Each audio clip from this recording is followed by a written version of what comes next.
Partiamo un attimo dall'affluenza, si aspettava questo calo di votanti? Un po' me lo aspettavo, devo dire, contemporaneamente mi rasserena che il calo dei votanti sia minore a Venezia rispetto ad altre zone d'Italia e del Veneto, questo indubbiamente è positivo. Minore a Venezia, però ci sono delle zone, quelle diciamo le roccaforti rosse, le chiamiamo così, che hanno avuto un calo maggiore, per esempio a Marghera. Potrebbe risentirne in qualche modo il risultato di domani nella lotta, nella sfida tra Orsoni e Brunetta?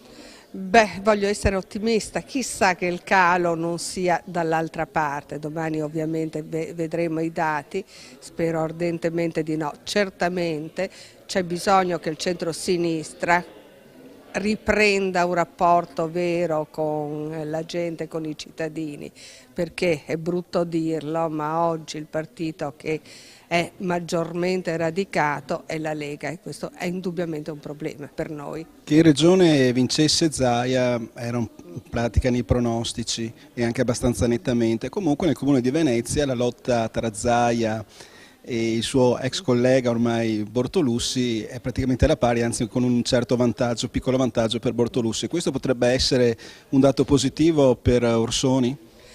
Beh, lo spero, ovviamente non sono sovrapponibili i dati delle regionali con quelli comunali, però un orientamento lo danno e ora ha un numero consistente di seggi scrutinati, il centro-sinistra risulta in vantaggio. Mi auguro davvero che questo dato venga confermato e che domani soprattutto risulti una prevalenza del voto centro-sinistra e mi auguro che sia anche una prevalenza netta.